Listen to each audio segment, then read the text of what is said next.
My name is Emma Carter.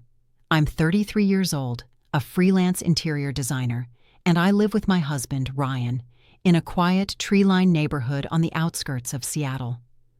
Our house sits on a corner lot, painted soft cream with ivy curling lazily around the porch railings. In spring, cherry blossoms from the front yard drift across our lawn like confetti, and in the evenings, golden light spills through the wide windows, painting our living room in honey. People often tell me our home feels like something from a magazine. Maybe it's the warm oak floors, the collection of books stacked by the fireplace, or the faint scent of vanilla candles that lingers in every room. But to me, it's more than just beautiful. It's safe, a cocoon built over the last decade of love and laughter. My days begin quietly. The soft chime of my phone alarm at 6:30. Ryan's arm draped heavily around me, his slow, rhythmic breathing against my neck. I always lie still for a few seconds, just listening. The world outside is still half asleep, and in that fragile slice of time, it feels like we're the only two people on Earth. By 7, the smell of fresh coffee fills the kitchen. I move through our routines like a gentle dance, grinding beans, watering the ferns in the window, flipping the radio on low. The sunlight pours in diagonally, catching on the dust motes as if they're tiny stars. Ryan usually appears around then, still half dreaming, hair sticking up in 100 different directions, rubbing his eyes with the back of his hand like a sleepy child. He always smiles when he sees me, the kind of small, soft smile that has anchored me through years of chaos. We've been married for 10 years, a whole decade. Sometimes I can't believe it. We met when I was 23, fresh out of design school, working part-time at a local cafe, unsure of where life would take me. Ryan was already working as a software developer, confident and endlessly curious. He used to come in every morning, order black coffee, and pretend to read the newspaper just so he could talk to me. The first time he asked me out, he was so nervous he accidentally knocked over the sugar jar. I said yes anyway, and I'm glad I did. We married 2 years later in a tiny ceremony at a lakeside lodge, surrounded by fairy lights and our closest friends. It rained that morning, but by afternoon the clouds parted and the light on the lake turned everything silver.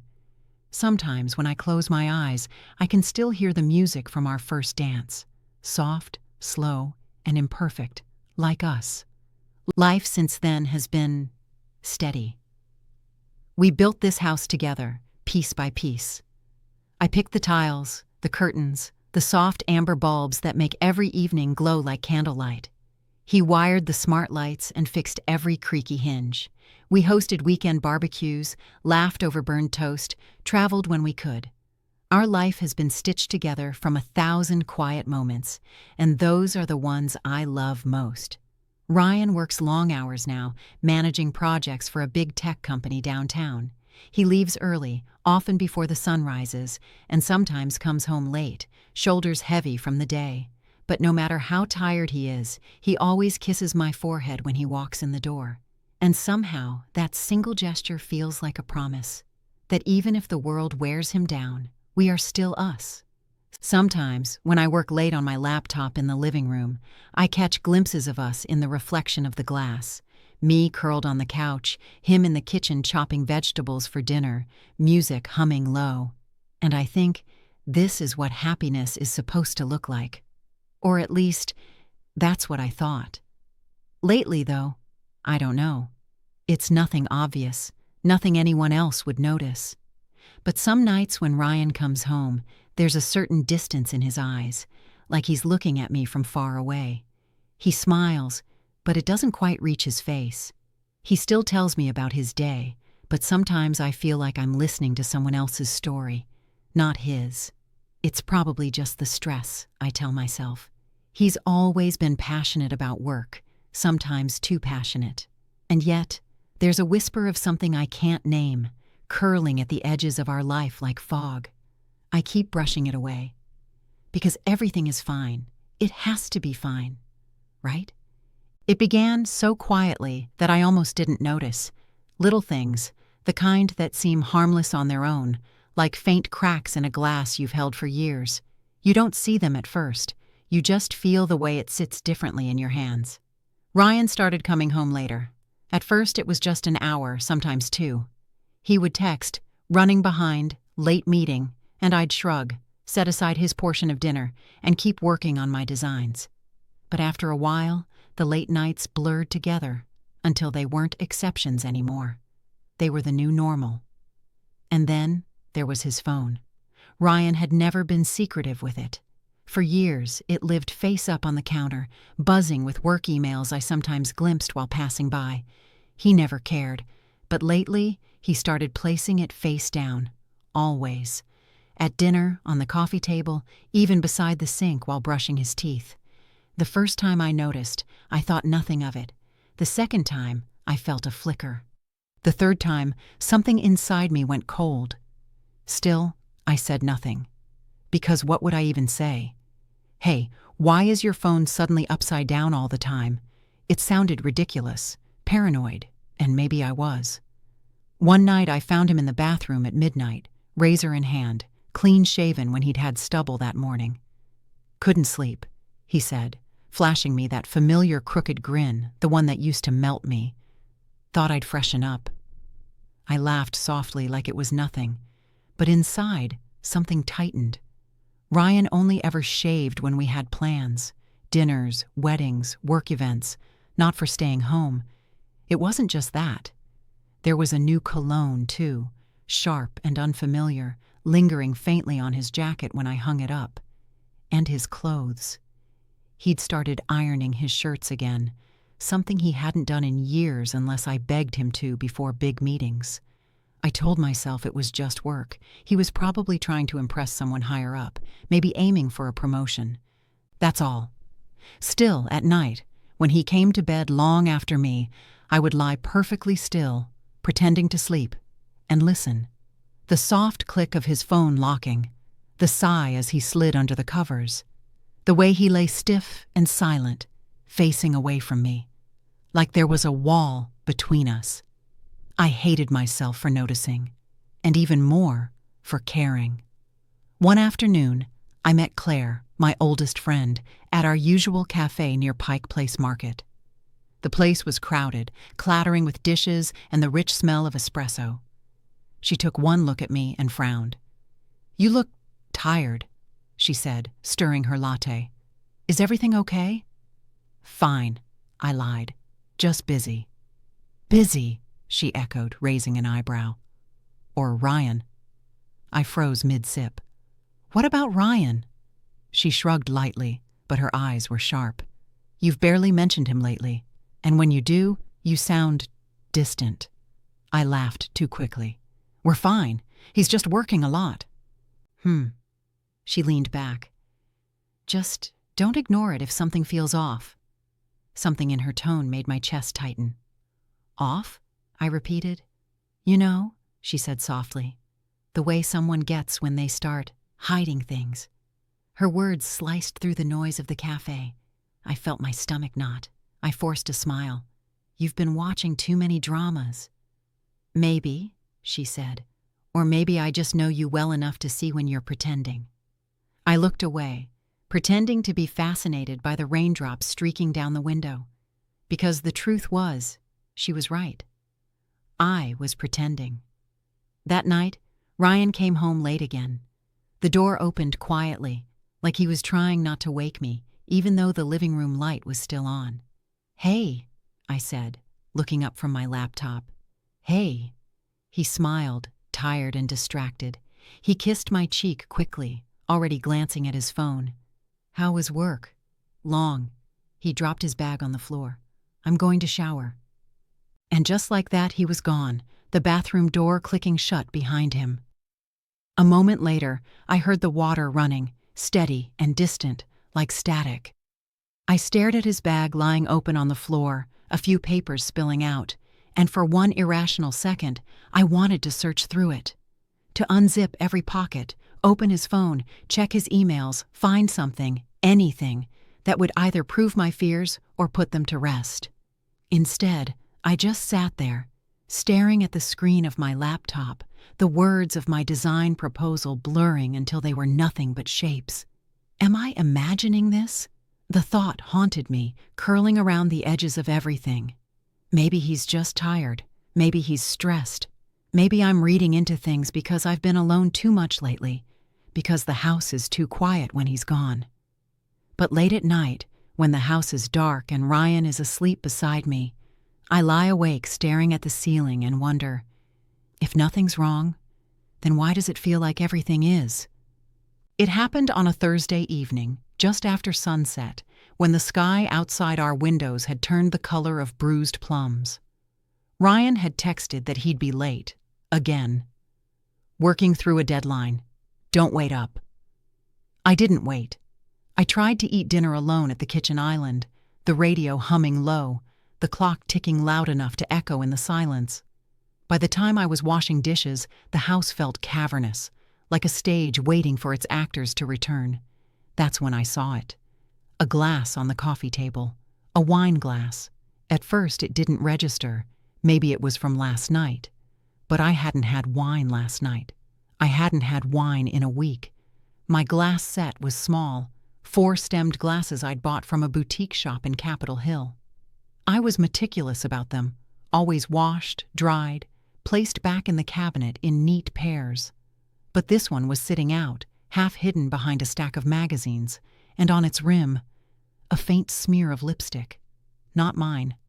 I don't wear lipstick, not even tinted balm. My heart thudded. For a long moment, I just stood there, water dripping from my hands, staring at that delicate red curve like it was a bloodstain. Then, without thinking, I grabbed a dishcloth and wiped the glass clean, washed it, dried it, placed it back on the shelf as if erasing it could erase what it meant. But the mark had already etched itself into me. Someone had been here. That night I couldn't sleep. I lay on my back, the ceiling lost in darkness above me, listening to the wind tap against the windows. Ryan came home sometime past midnight. I kept my eyes closed as he slid into bed, the mattress dipping under his weight, his breath slow and even within minutes. I stared at the back of his head and thought of the lipstick on the glass. It was nothing. It had to be nothing. Maybe it was old, maybe I'd just forgotten, maybe, but no, I knew. I remembered every glass I had used that week. I always remembered. The next few days I moved through the house like a shadow, pretending everything was normal while my mind sharpened into something else, a quiet, watchful thing. I started noticing details I'd never cared about before. Ryan's shirt collars smelled faintly sweet, not the warm cedar cologne he'd worn for years, but something lighter, floral, almost like gardenias. Once, when he hugged me, the scent clung to my shoulder for hours. I began marking the laundry in my mind, which shirts were clean, which came back smelling unfamiliar. His schedule grew messier too. He said he was at the office, but the location tag on one of his shared calendar invites, something he'd accidentally left visible on our synced planner, said Green Lake Cafe. Another night, he said he had a late client call, but when I walked past his office door, I heard faint music. Jazz. Ryan hated jazz, so I started documenting. Quietly, carefully. I kept a small notebook hidden in the drawer of my bedside table, the one he never opened. Each day, I logged times. When he left, when he returned. How long he stayed in the shower. What he wore. What he smelled like. It felt ridiculous at first, obsessive even. But the more I wrote, the clearer the patterns became. One rainy Tuesday, he told me he had an evening meeting downtown. I nodded, kissed his cheek, watched him walk out the door in a freshly ironed navy shirt. 15 minutes later, curiosity gnawed a hole in my resolve. I opened his laptop. I wasn't looking for anything specific. Maybe an email, maybe nothing. Just proof. But the screen was locked. He had never locked it before. Something hollow opened in my chest. I closed it quickly, guilt burning through me, and sat on the couch staring at the silent, dark screen across the room like it was a wall between us. Hours later, he returned, humming softly to himself, shirt collar open, hair damp, not from the rain. He smelled of that same floral perfume.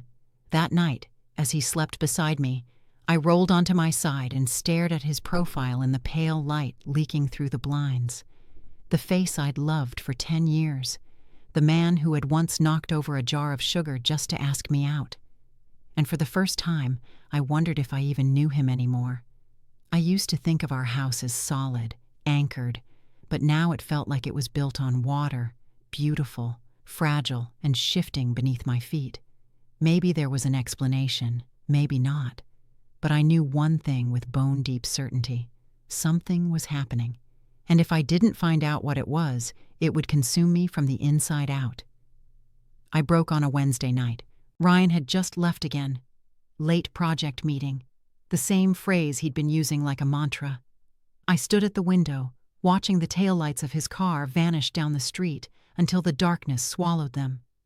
The house around me was silent. Too silent, like it was holding its breath. And so was I. For weeks I had tried to rationalize, tried to bury every trembling suspicion under layers of reason. He's stressed. He's overworked. I'm imagining it. But the lies had grown roots, curling through my thoughts until I could no longer tell what was real. I couldn't live in the not knowing anymore. It was eating me alive. My hands were trembling when I sat down at my laptop. The glow of the screen washed the living room in a cold, bluish light. I typed "mini hidden camera" into the search bar with fingers that felt like they didn't belong to me. There were hundreds, tiny black cubes, disguised clocks, even phone chargers with built-in lenses. I scrolled, heart hammering, terrified someone could see me even though I was alone. Finally, I chose one the size of a thumb, motion activated, silent. Click. Add to cart. Click. Buy now. As soon as the order confirmed, I slammed the lid of the laptop shut and sat there, frozen. My heart was a wild thing in my chest. I had just crossed an invisible line. The package arrived 2 days later, small and unremarkable, tucked between flyers in the mailbox. I carried it inside like it was made of glass. Ryan was still at work. The house smelled faintly of the lavender candle I'd lit that morning, and the air felt too warm, like it knew what I was about to do. I opened the box with shaking hands. The camera was smaller than I'd imagined. Just a black square with a blinking red light I immediately covered with tape. My palms were slick. I kept glancing at the window, at the door, like he could walk in any second and catch me. I tested it once, recording the empty living room, then deleted the footage. Then I set it up. There's a tall bookshelf near the corner of the living room, filled with design magazines and travel books. I wedged the camera between 2 spines on the top shelf, angled perfectly toward the couch and the front door, hidden in plain sight. For a long time, I just stood there, staring at it, a small, silent eye, watching, waiting, and so was I. That night, when Ryan came home, I smiled like nothing was wrong, like I hadn't just planted a witness into the walls of our life. "Long day?" I asked softly as he loosened his tie. "Exhausting," he murmured, kissing my forehead. I nodded, pretending not to notice the faint perfume clinging to his shirt. I laughed at his work stories. Cooked pasta. Curled up beside him on the couch while the TV flickered. All the while, the hidden camera watched from behind the books, red light off, lens unblinking. Days passed like a dream I couldn't wake from. Ryan came and went, smiled and kissed me, answered texts quickly when I was looking, slower when he thought I wasn't. I worked on my projects in the dining room, but every sound from the living room made my head snap up. I started moving through the house like an actress playing my own life, laughing at the right times, asking about his day, hugging him with arms that felt hollow. At night, lying beside him in bed, I imagined the camera sitting silently in the dark, holding secrets in its tiny memory card. Secrets that might break me, or save me. I told myself I wasn't spying. I was just finding the truth.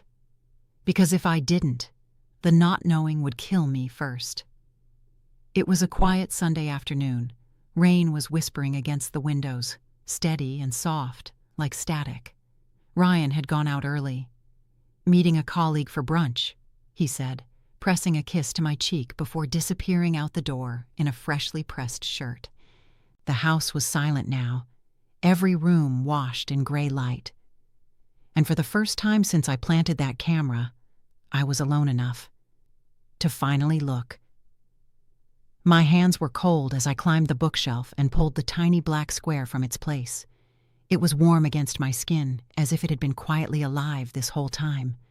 I carried it to my desk, plugged it into my laptop. For a long moment, I just stared at the folder that popped up. Footage. Days of it. My heart thundered in my ears. I opened the first file. The screen flickered to life. Our living room appeared, familiar yet strange from the camera's distant angle. Muted colors, long shadows, the faint sway of the curtains when the window was open. At first, it was nothing, just life. Ryan walking through the door, setting his bag down, collapsing onto the couch with his phone. Ryan pacing while on a call, talking about server issues and deadlines. Ryan eating leftovers, microwaving pasta, picking at it absently. Hours of him moving through the house like a ghost. I watched until my eyes blurred, part of me hoping I'd been wrong all along, that there would be nothing but boredom and silence. Then I opened a file from Thursday. It began like the others, an empty couch, golden evening light pooling on the floor. Then the door opened. Not Ryan. Claire, my best friend. She stepped inside like she belonged here, like she'd done it before. A key glinted in her hand before she slid it back into her purse. My breath caught, sharp and painful. She looked around quickly, then walked to the couch and sat down, crossing her legs, scrolling through her phone as if waiting. Minutes passed. Then Ryan walked in. Not tired, not distracted. Smiling, bright. The kind of smile I hadn't seen in months. He dropped his bag, and she stood up, and for a heartbeat they just looked at each other. This quiet, charged moment that made my skin go cold. Then he stepped forward and kissed her. Not a hesitant, accidental brush. A kiss that was practiced. Familiar. His hands in her hair, her arms around his neck. I couldn't breathe.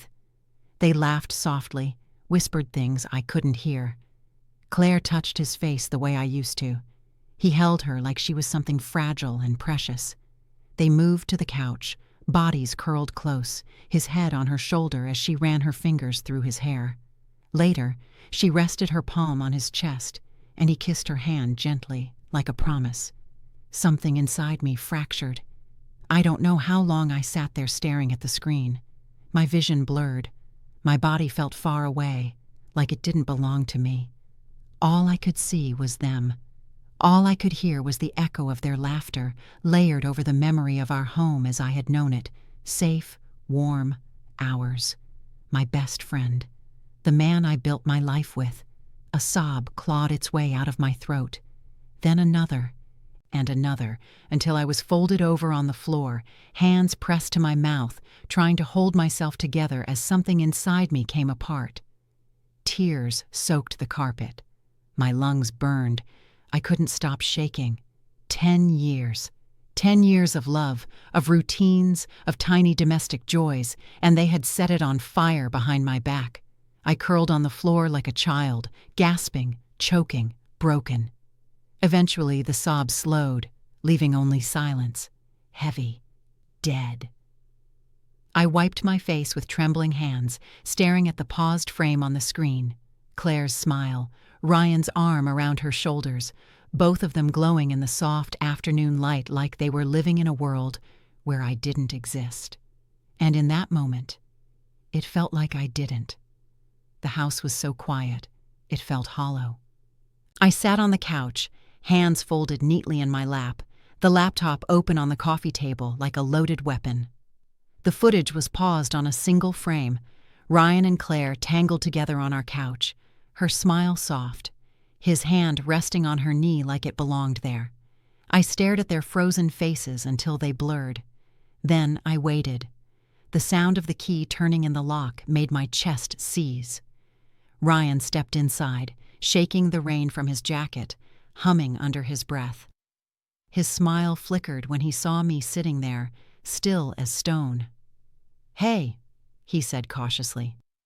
"You're home early." "I live here," I said. My voice didn't sound like mine. He gave a small laugh, uncertain, and started to loosen his tie. "Long day," he said. "God, I'm starving. Did you eat already?" "Sit down." The words were quiet, but they stopped him cold. His brows knit. What's going on?" I didn't answer. I just turned the laptop toward him and hit play. Silence. The footage rolled, soft and slow, the front door opening, Claire stepping inside, her smile blooming when she saw him. Then Ryan entering, his grin unguarded, his arms wrapping around her. I didn't look at the screen. I watched him, his face drained of color, his mouth opened, closed. His hands trembled where they gripped his knees. "Emma," he whispered. I can explain." "Don't," I said. My voice cracked on the single word. He swallowed hard. "It's not what it looks like." "It's exactly what it looks like." The footage played on behind us. Laughter, kisses, fingers tangled in hair, and I wanted to rip the screen from the table and smash it to pieces. "Claire," I said, tasting the name like poison. "My best friend. Her." Ryan's shoulders slumped. He dragged a hand through his hair, eyes wet. It just happened. I didn't plan it. We were just talking and—" "Talking," I repeated, a hollow laugh ripping from my throat. "Right. Is that what you call pressing your mouth to hers in my living room?" He flinched. "I love you," he said desperately. "Emma, I do. It was a mistake." "A mistake?" My voice rose, shaking. "You looked happy. I haven't seen you smile like that in months." Tears blurred my vision, hot and stinging. "You were supposed to be mine, Ryan. 10 years. And you gave it to her." Something broke open between us then. A decade of love unraveling like frayed thread. "I was lonely," he said hoarsely. "You were always somewhere else, in your head, in your work. And Claire." She listened. "I listened," I choked. "I was always here. You just stopped seeing me." His face crumpled. "I'm sorry." "Sorry?" I whispered. My chest felt like it was caving in. "You didn't just betray me. You betrayed her too. You turned her into someone I can't even look at anymore." Ryan reached for me, but I stepped back like his touch was fire. For a moment, we just stood there breathing hard, surrounded by the silent ghosts of everything we used to be. Then I said, "Get out! Emma, get out!" The words came like a scream, raw and tearing from my throat. His eyes filled. He grabbed his jacket with shaking hands, opened the door, paused, like he wanted to say something else, then left. The door clicked shut behind him, and I collapsed onto the floor, sobbing until there was nothing left. The morning after he left, the house felt like a hollow shell. No hum of his electric razor from the bathroom, no smell of his coffee brewing in the kitchen, just silence, stretching long and thin through every room. Sunlight pooled across the living room floor, soft and golden, falling on the couch where they had sat together. The same couch where Ryan used to pull me close on winter nights, where we had whispered about our future. I stood there for a long time, staring at it until the ache in my chest dulled into something quieter, something like resolve. I showered, dressed, pulled my hair back, tied my coat, and walked out the door. Outside, the air was crisp and cool. Leaves skittered across the sidewalk, brittle and dry, and the city hummed softly around me. Distant car horns, footsteps, someone laughing on the next street over. I moved through it all like a ghost shedding her old skin. My feet carried me to downtown Seattle, to a narrow brick building wedged between a florist and a bakery. The brass plaque by the door read, "Law Offices of Morgan and Tate." Inside, everything smelled like paper and lemon polish. A receptionist with gentle eyes handed me a clipboard. "Are you here for a consultation?" "Yes," I said. My voice didn't shake. "Divorce." The word left my mouth like an exhale I'd been holding for years. It was strange how easy it was in the end. Just signatures and dates. Just black ink on white paper. By the time I walked back out into the sunlight, the city felt sharper, clearer, like someone had cleaned the glass I'd been looking through. That evening, I sat on a bench overlooking Elliott Bay. The water was silver under the fading sun, gulls wheeling overhead, their cries sharp and clean. I deleted Claire's number, blocked her, erased every photo, every message, every piece of her from my phone. I did the same with Ryan. One by one, I cut the threads that tied me to the life I used to have. And when it was done, I felt light, empty, yes, but empty like a field after a storm. Quiet, open, ready. The world moved around me, waves lapping the pier, children laughing behind me, the faint buzz of traffic in the distance. For the first time in months, I didn't feel like I was drowning. I just breathed. And as the sun slipped into the horizon, I whispered to no one in particular, "Sometimes you have to break to be whole again."